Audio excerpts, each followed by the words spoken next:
Muliakanlah Allah dengan tubuhmu. Artinya kita mau berterima kasih kepada Tuhan. Kita mau wujud nyatakan dalam berbagai cara. Saudara bisa melayani di gereja. Saudara bisa melayani sebagai song leader. Saudara bisa melayani di bidang musik. Apa saja saudara bisa layani untuk memuliakan Tuhan. Harus terus-menerus bertahan dan mengalami sebuah kebangkitan rohani. Kebangkitan rohani menjadi sebuah model bagi kita bahwa kita tidak akan pernah menyerah pada keadaan apapun. Kita tidak akan pernah menyerah kepada situasi dan kondisi apapun. Tetapi sebagai orang percaya, kita selalu punya moto bahwa di dalam kelemahan kita justru disitulah kuasa Allah menjadi sempurna.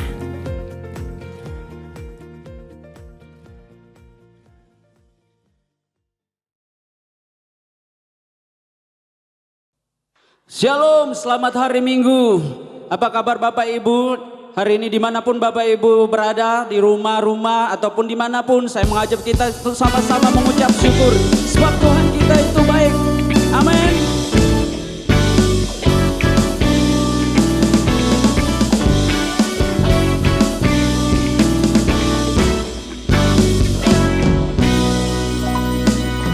Masuk gerbangnya bersyukur dengan penuh pujian, bersuka di hadiratnya, nyanyi besarkan agung namanya, pujian tiuplah sangkakala, musik dan tarian, semua makhluk di bumi di surga dengan senang hati naikkan pujian. Sebab Tuhan baik, sebab Tuhan baik, sebab Tuhan baik, anugerahnya kekal selamanya. Sebab Tuhan baik, sebab Tuhan baik, sebab Tuhan baik, sebab Tuhan baik, anugerahnya kekal selamanya. mari sama-sama kita katakan pujian ini. Mari masuk gerbang Tuhan. Yesus Kristus Allah Tuhanku, pencipta segalanya, datang sujud di hadapannya, angkat tanganmu, naikkan pujian, pujian tiuplah sangkakala, musik dan tarian, semua makhluk di bumi di surga dengan senang hati naikkan pujian. Sebab Tuhan baik, sebab Tuhan baik, sebab Tuhan baik, anugerahnya kekal selamanya. Sebab Tuhan baik, sebab Tuhan baik, sebab Tuhan baik, sebab Tuhan baik, anugerahnya kekal selamanya. bersama-sama kita tepuk tangan buat Tuhan. Tuhan Yesus sungguh baik buat kita semua. Amin.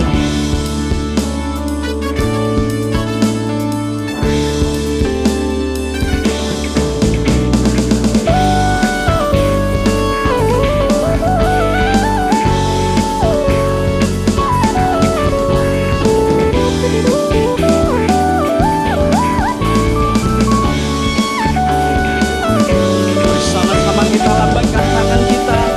Kita mau bersyukur sebab Tuhan kita sungguh baik.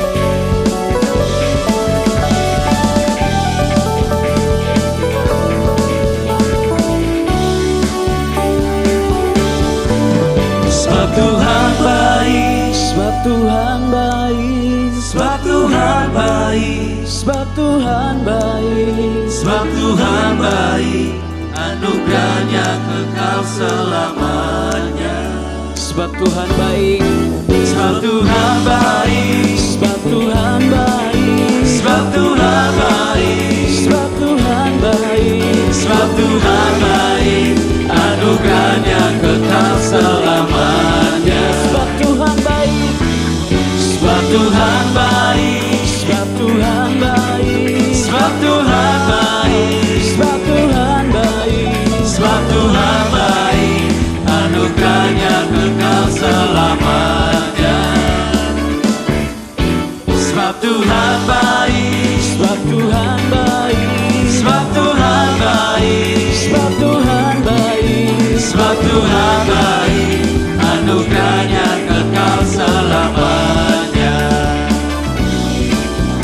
Sebab Tuhan baik, anugerahnya kekal selamanya. Sebab Tuhan baik, sebab Tuhan baik, anugerahnya kekal selamanya.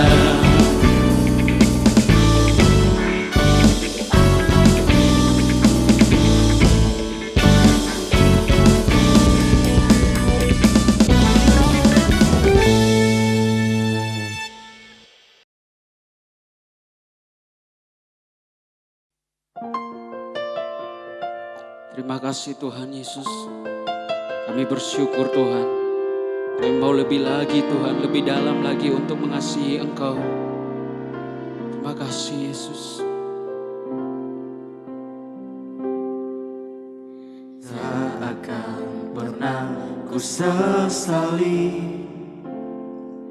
mengiring Yesus sepanjang hidupku. Lewati lembah air mata, ku saksikan kemuliaan-Mu dinyatakan. Berapapun harga yang harus ku bayar, ku kan tetap setia. Sama-sama katakan, melayani, mengasihi-Mu, mengiring-Mu seumur hidupku. Janji-Mu kan tetap ku pegang teguh, sampai ku dapat mahkota kehidupan. sama-sama kita angkat pujian ini. Kami mengasihi Engkau Tuhan. Kami mengiring Engkau dengan segenap hati kami. Tak akan pernah ku sesali mengiring Yesus sepanjang hidupku. Lewati lembah air mata, ku saksikan kemuliaan dinyatakan. Berapapun harga yang harus ku bayar, ku kan tetap setia. Melayani, mengasihi-Mu, Katakan mengiring-Mu seumur hidupku. Janji-Mu, Janji-Mu kan tetap ku pegang teguh, sampai ku dapat mahkota kehidupan. Sekalipun lubuk dan batinku lenyap, tetap Kaulah Tuhanku selamanya. Oh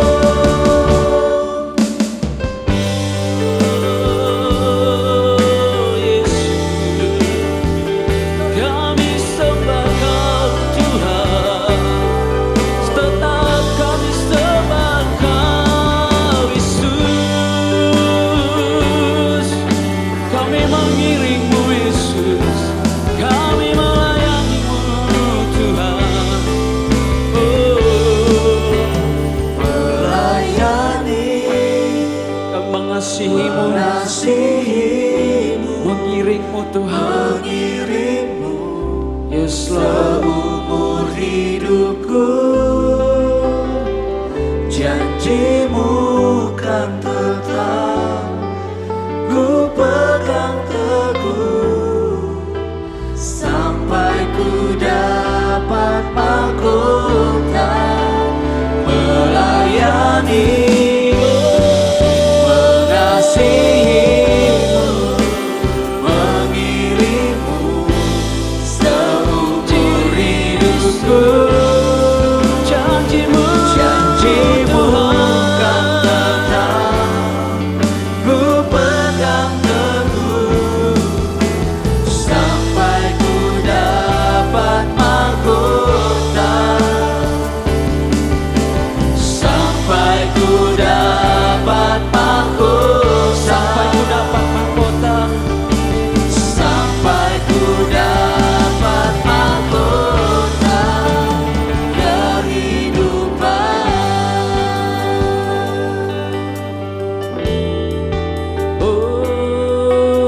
Yesus.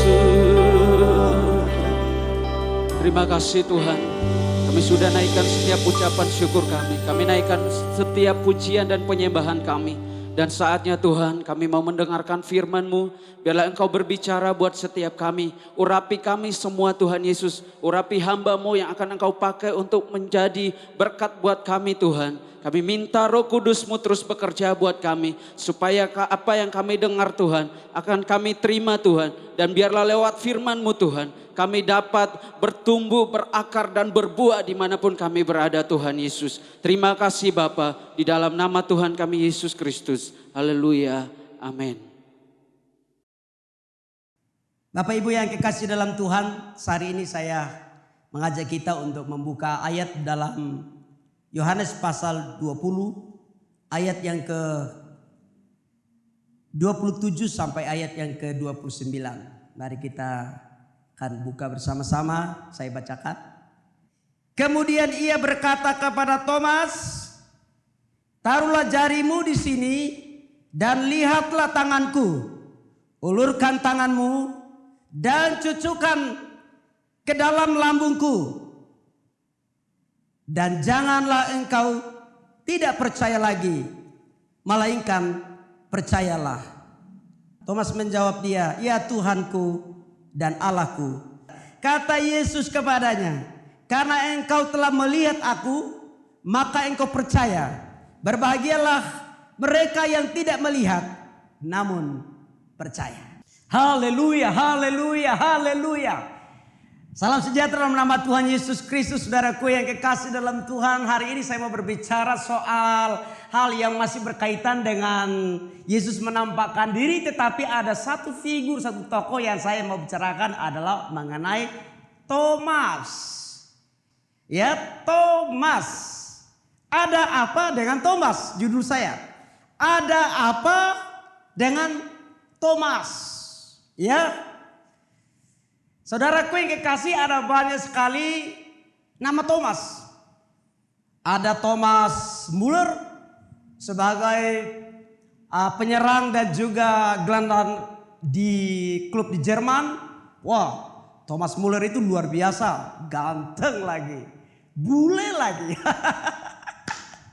Ada juga Thomas Alva Edison. Wow, ini siapa yang tidak pernah kenal dengan Thomas Alva Edison? Thomas Alva Edison itu adalah seorang investor, dia juga seorang businessman, dan juga dia satu-satunya orang pertama menjadi penemu bola lampu listrik. Itu Thomas Alva Edison. Ada juga Thomas Guterres. Wah, ini pria asal Timur Timur. Seorang doktor misiologi, dia seorang pendeta, hebat juga, ganteng juga. Ya Thomas, lagi-lagi Thomas ya. Ada juga namanya Thomas Maluta, asal Ambon. Wah, Nyong Ambon paling ganteng. Ya, ya yang biasanya bilang 1, 2, 3 kan gitu ya. Nyong Ambon hebat. Thomas ini dia pendeta juga, teman saya paling baik. Ada juga seorang bernama Thomas Jefferson, dia seorang diplomat di Amerika Serikat. Dan saya coba teliti, ada begitu banyak yang bernama Thomas. Ya, saya berpikir bahwa kalau Thomas yang dibicarakan sebagai murid Yesus Kristus yang juga disebut Didimus ini, kalau dia bermasalah, dia sebagai seorang yang jelek, seorang yang artinya selalu dipahami sebagai pribadi yang waktu Yesus ditangkap dan disalibkan, dia agak sedikit lari lah begitu kira-kira. Kemudian banyak pengkhotbah berkata bahwa Thomas absen persekutuan. Wah, bicara soal absen persekutuan, ini gara-gara gini ceritanya ya.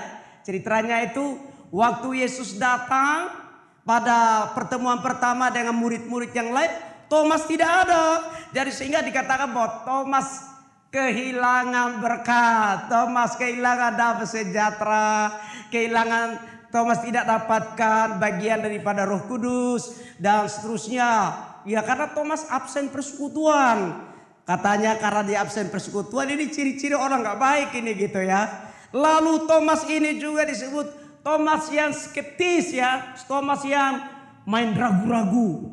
Ya dikatakan bahwa kalau saya nggak lihat dengan mata saya sendiri, ya orang dari sononya bilang kalau beta sonde masukkan ini jari di bagian lubang paku itu, beta sonde percaya.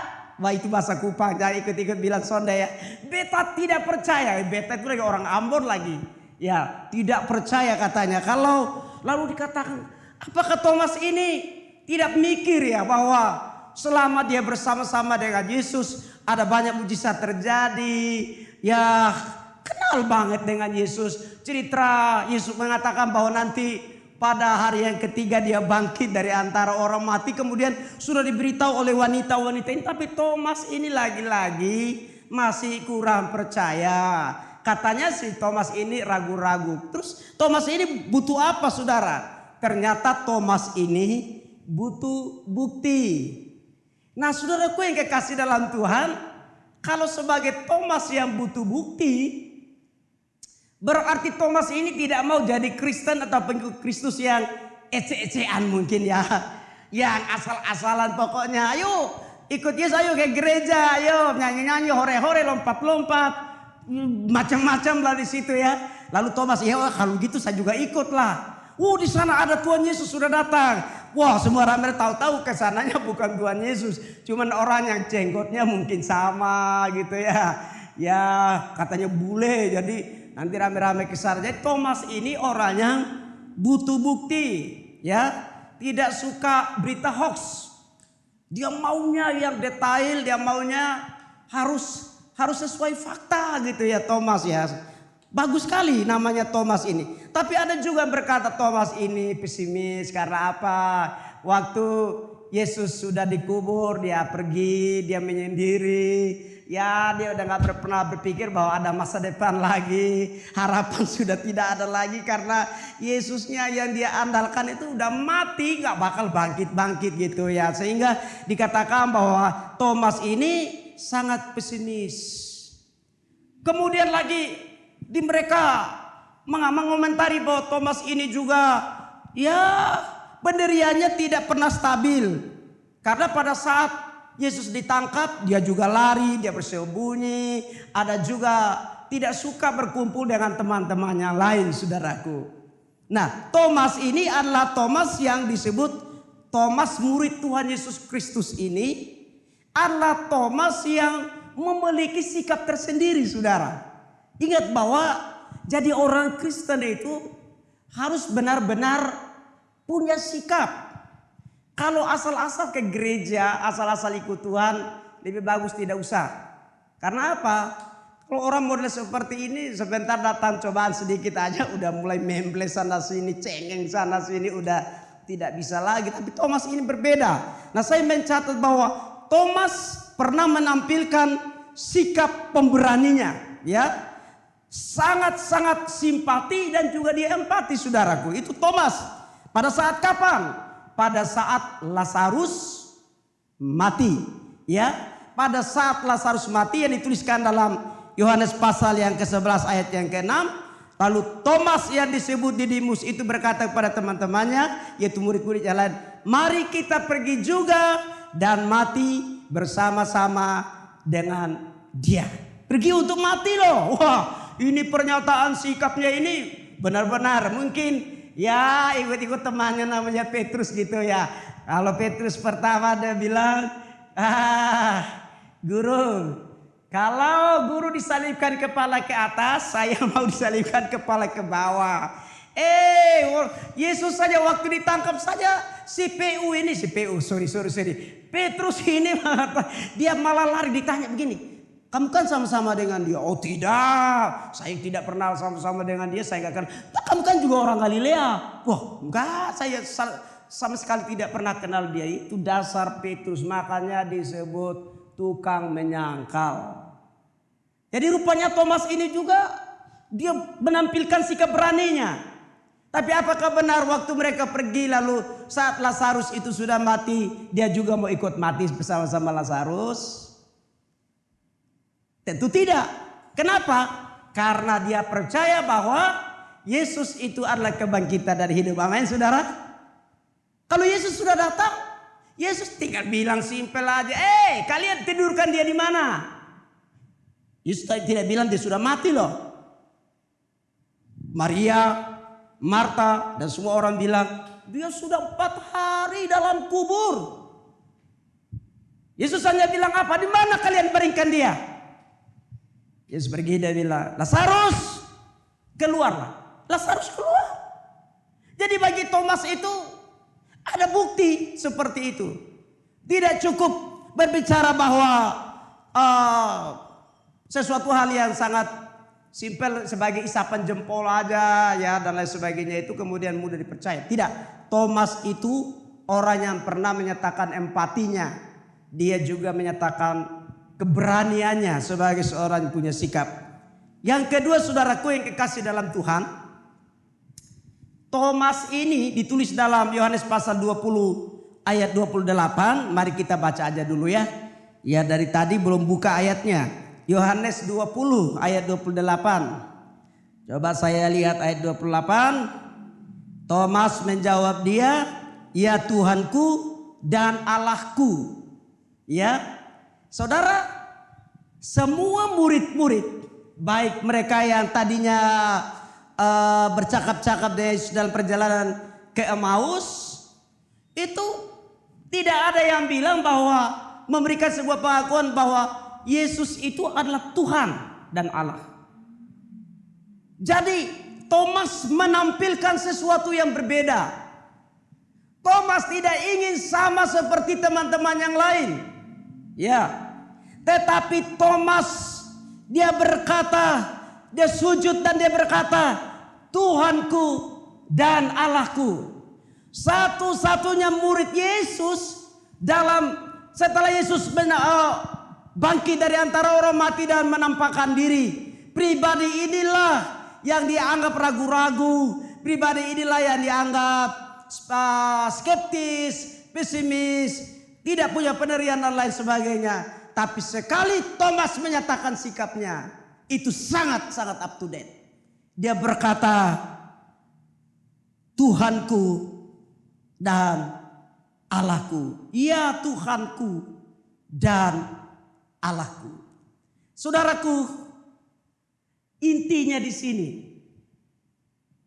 sebuah pengakuan yang dapat memberitahu secara publik, secara luas bahwa Yesus itu adalah Tuhan dan Allah. Amin. Amin. Ini dari Thomas. Prinsip Thomas yang lain apalagi saudaraku? Setelah dia berkata bahwa ya Tuhanku dan Allahku. Prinsip yang kedua, pada waktu Yesus mau terangkat ke surga, dalam Yohanes pasal 14 ayat yang kelima, kalau Yohanes 14 ayat 1, dia berkata, janganlah diberi hatimu terharu, percayalah kepadaku dan percayalah juga kepada Bapakku. Sebab aku pergi ke sana untuk menyediakan tempat bagimu. Karena di sana ada banyak tempat dan setelah aku menyediakannya aku akan datang kembali supaya menjemput kamu.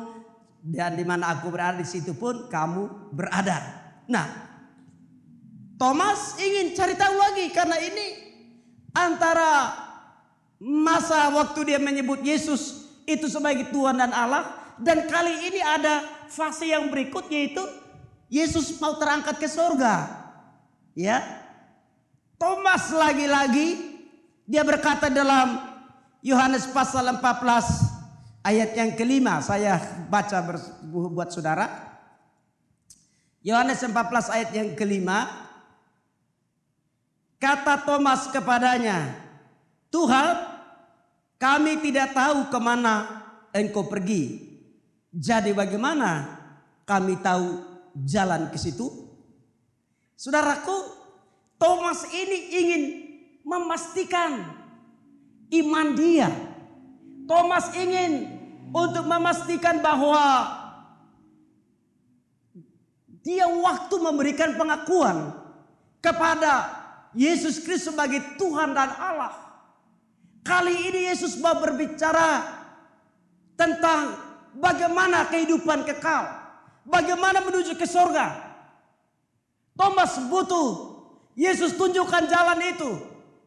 Nah, banyak orang kan katakan ada banyak jalan menuju ke Roma, ya. Tapi Thomas tidak mau begitu. Memang manusia selalu saja cari alternatif yang lain. Ada yang bilang selamat itu ya bisa dengan cara-cara yang lain, dengan amal, dengan perbuatan baik, dengan ini dan dengan itu. Kalau Thomas tidak. Thomas ingin sesuatu yang sungguh-sungguh religi. Ya. Thomas mau supaya pasti. Dan dia tanya, tunjukkan jalan itu. Kalau nggak ditunjukkan, kami tidak tahu kemana kami harus pergi. Saudaraku, lalu jawab Yesus kepadanya dalam ayat yang ke-6. Kata Yesus kepadanya, Akulah jalan, kebenaran, dan hidup. Tidak ada seorang pun sampai kepada Bapa kecuali melalui Aku. Nah, saudara-saudara yang kekasih dalam Tuhan, Thomas dapat jawaban. Ini prinsip saudara.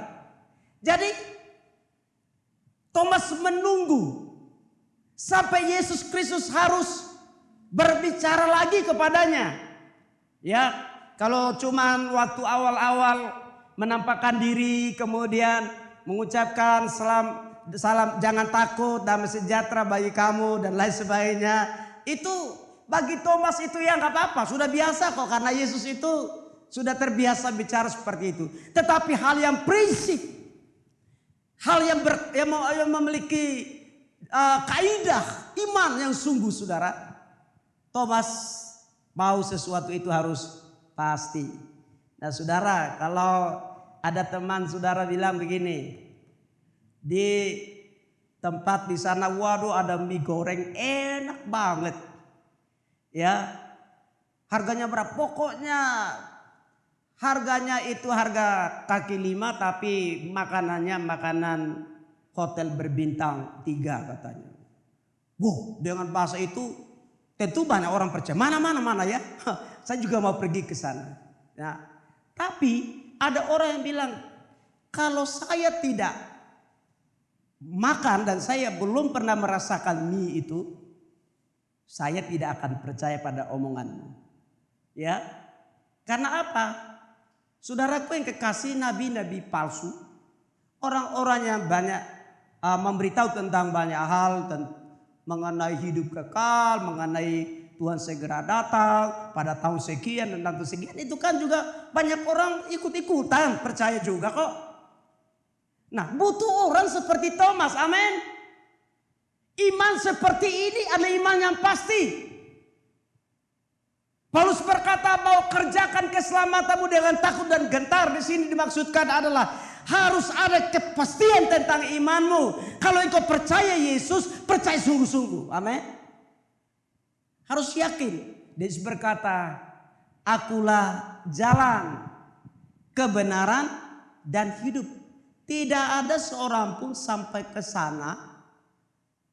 Bapa yang dimaksud itu adalah Allah, karena Yesus posisinya sebagai manusia pada waktu itu dalam kemanusiaan, belum dia terangkat ke sorga. Kalau tidak melalui Yesus, artinya begini. Ada teman saya bilang, lu orang mau masuk sorga, lu orang harus ikut saya. Kalau nih orang tidak mau ikut saya, nih orang tidak bisa masuk sorga. Kira-kira begitu. Kalau Ale mau ketemu dengan tete manis, Ale juga harus sungguh-sungguh ikut tete manis. Kalau tidak, Ale nanti kesasar di tengah jalan. Sebagai orang Kristen kita harus percaya. Yesus berkata, I am the way and the truth and the life. Saya adalah jalan, kebenaran dan hidup. Tidak ada seorang pun pergi ke sorga, pergi ke tempat yang kekal, kecuali melalui aku. Artinya Yesus ingin memastikan kepada Thomas, Thomas sebentar lagi saya pergi. Tetapi ingat Thomas, pendirianmu sudah pasti. Dan engkau sudah tahu tentang saya. Sayalah jalan itu, sayalah kebenaran itu, dan sayalah kehidupan. Kira-kira apa lagi mengenai Thomas? Supaya jangan kita memandang miring Thomas. Thomas keadaan seperti itu terus. Saudaraku yang kekasih dalam Tuhan, Thomas ini adalah seorang penginjil yang hebat. Ingat, semua rasul itu selalu ada punya catatan. Setelah kematian Yesus Kristus dan Yesus sudah naik ke surga, ya, pada tahun ke-52 Masehi, Thomas pergi ke India. Lalu Thomas di situ menjadi seorang misionaris, menjadi seorang penginjil. Bisa dicek di Madras di India. Thomas mendirikan beberapa gereja dan bahkan sampai hari ini patung daripada Thomas itu yang disebut dengan Santo Thomas itu masih ada di sana. Kemudian selama 20 tahun Thomas dia menjadi penginjil dan mendirikan gereja di sana. Thomas meninggalnya sangat mengenaskan karena dia ditikam lalu dia mati pada tahun ke-75 Masehi. Saudara, berarti Thomas ini masih punya cerita yang panjang, amin. Dan kalau begitu sebagai orang-orang percaya kita juga harus paham. Jangan ikut Tuhan atau asal baca Alkitab, asal ke gereja dan lain sebagainya. Lalu orang cerita ini kita percaya, cerita itu kita percaya. Oh, di sana ada lompat-lompat, di sini ada haleluya, di sana ada halelupa. Oh, nanti di sana ada halilintar. Lalu mau begitu-begitu aja, tidak, saudara. Jadi orang Kristen itu adalah orang Kristen yang punya prinsip, amin. Prinsip kekristenan yang benar, iman yang sungguh-sungguh valid untuk percaya kepada Tuhan. Dan inti daripada Thomas ini, Thomas tidak jelek. Thomas yang tadinya dianggap skeptis, ragu-ragu, tidak punya pendirian, jangan salah. Kadang-kadang sudut pandang kita kepada seseorang dan selalu menilai sesuatu dari luar atau mungkin apa yang telah dijalani sebelumnya. Tapi kita tidak pernah melihat bahwa ada statement akhir daripada seseorang itu akan menunjukkan kredibilitasnya, kapabilitinya, bahkan kemurnian dan kesalehan imannya kepada Tuhan Yesus. Dan saya pribadi percaya Thomas adalah murid Tuhan, rasul Tuhan yang terbaik. Terpujilah nama Tuhan Yesus Kristus. Salam, haleluya, amin. Mari bersorak-sorai buat Tuhan kita. Dia Tuhan kita yang ajaib, amin. Dia sumber kekuatan kita. Sama-sama kita bersorak-sorai buat Tuhan kita Yesus Kristus.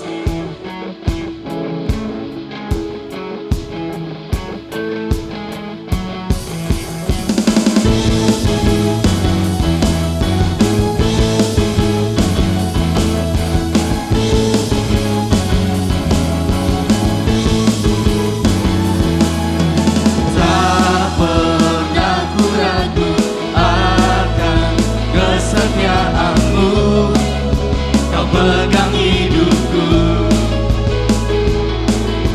sepenuh jiwaku, ku yakin dan percaya Kau tuntun langkahku.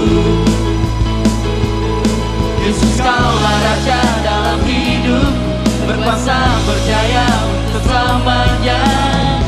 Hanya Kau Tuhan, sumber kekuatan. Kuasa-Mu tercurah bagiku senantiasa. Denganmu Tuhan, ku kan berjalan dari kemuliaan sampai kemuliaan selamanya. Sama-sama kita tepuk tangan buat Tuhan.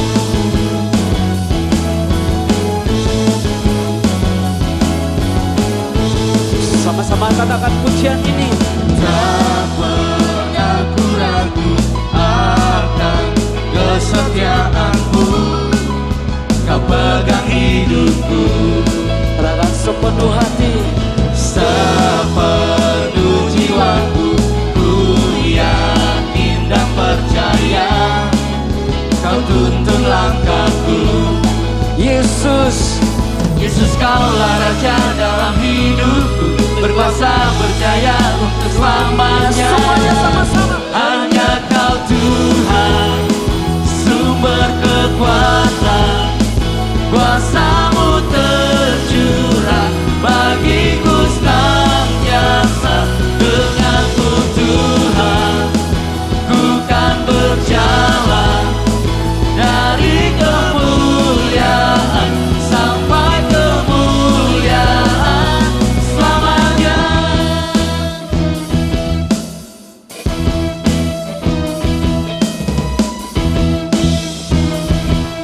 Tuhan akan membawa kita dari kemuliaan sampai kepada kemuliaan.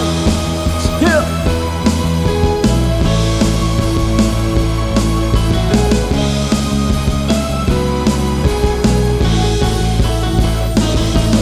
Yesus kaulah Raja dalam hidupku, berkuasa berjaya untuk selamanya. Katakan sekali Yesus lagi. kaulah Raja dalam hidupku, berkuasa berjaya untuk Sama-sama selamanya. lompat. Hanya Kau Tuhan, sumber kekuatan, kuasa-Mu tercurah bagiku senantiasa. Denganmu Tuhan, ku kan berjalan dari kemuliaan sampai kemuliaan. Hanya Kau Tuhan, sumber kekuatan, kuasa-Mu tercurah bagiku senantiasa. Denganmu Tuhan, ku kan berjalan dari kemuliaan sampai kemuliaan, dari kemuliaan sampai kemuliaan, dari kemuliaan sampai kemuliaan selamanya.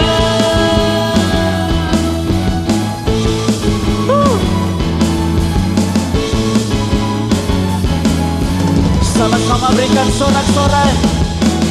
Oh.